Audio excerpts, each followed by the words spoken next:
Hey guys, it's Anastasia here, and today I'm going to be talking about The Shadow of What Was Lost by James Islington. The reason I decided to talk about this book today is for two reasons. One, I have wanted to talk about this book for quite some time.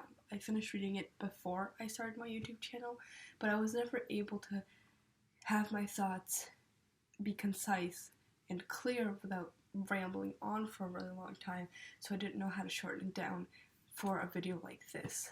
But then, point two, another booktuber named Merphy Napier, I believe her name is pronounced, she did a video on the same book, and I watched it, and now this is kind of like a response / review video because she brought up a lot of good points that either I agree with and helped me formulate my thoughts better, or two I disagreed with and I want to talk about it here. So I'm going to leave her video down in the description below so you can watch her as well, and because she did inspire, or she did help push this video out there to you guys to watch. So I originally gave this book 4 stars. I don't know if I would change my opinion per se since then, but I do know that originally, as I was reading it, I wanted to give it a higher rating until I got to about the ending.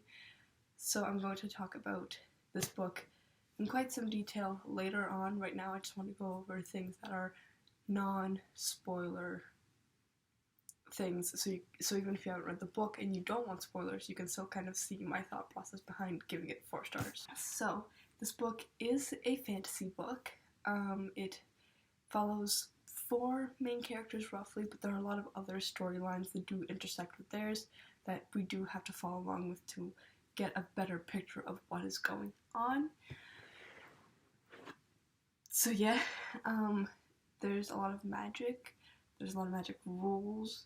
I know that Merphy mentioned that there are things she thinks kind of brought the magic system a little down. Not the magic system within the book, but just like how coincidental some things are and just how some things operate, which is totally fair. I didn't see it personally that way. I actually really liked the magic system.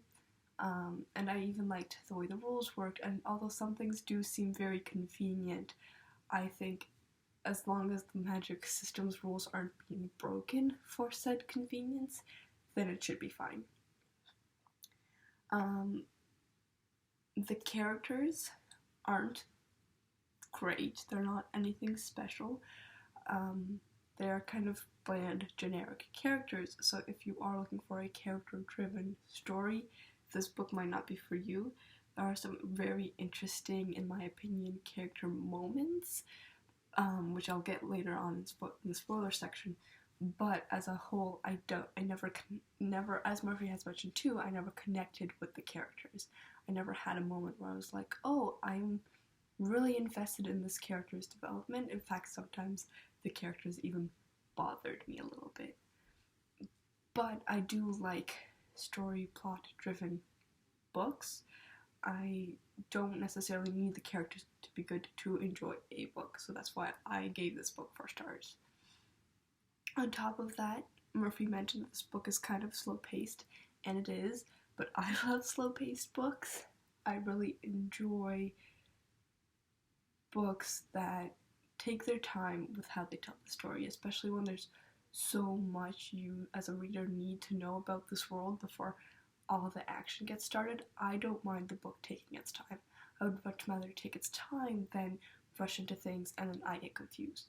Because even with its slow pacing, I still got confused at times. I'm still not entirely sure about which characters are which. Sometimes I get them confused, sometimes they're brought back, and I don't remember who these characters are or what their significance in the story is. So for me, that was a downfall, where it was like slow-paced, great, but still confusing. I also mentioned this at the beginning of the video, I didn't quite like the ending. In fact, technically, I didn't finish this book. There's like an epilogue section of this book where I just stopped reading. I was like, honestly, it's probably gonna not make any sense once I start reading the second book, which I kind of started reading at this point. But at the same time, I'm not invested at this point at all. If I need the epilogue, I'll come back to it. So those are like a few of my non-spoilery thoughts. Now I'm going to get into spoilers, so if you don't want spoilers, move along, and I would love to talk about this book in more detail. So now that the spoilers are here, one thing that Merphy mentions in her video is about time travel and how she actually likes how this book handled time travel, and I have to agree with her there.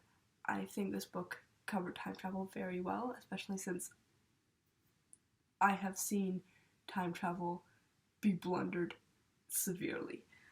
One example that comes to mind immediately for me is The Cursed Child, which is the play based on the Harry Potter books, like it's the continuation, and I am not a fan of time travel in that book. I think the original Harry Potter series used time travel relatively well. It's only been in one book. It was quick, it was easy, it was over with. I think The Cursed Child did a really poor job with time travel. This book does a really good job with time travel because so far it seems like only one person can do time travel, and that's based on their special character ability. And I agree with Merphy that this book handles time travel well. On top of that, I think one important character moment comes with knowing about time travel, about this one character, because this one character, unbeknownst to him, his future self comes back to Asha. Davian, that's the name. Davian comes back to the past for him, to Asha as a grown man, and clearly something's up and something's wrong. And I think, although this isn't a character development for the Davian that we know now, I think it's an interesting way interesting way to show what a possible future could be, and I'm curious if he actually falls into this trap or not. But otherwise, there are like glimpses of moments where I'm like, oh, that's kind of interesting, I wish they expanded on that, and they never really do. And I think they get really close to getting a character to be interesting, but they never reach that point. And I think that's my main problem with the characters, is that it's always just a little bit more. If you just continued down this path, I would be more invested.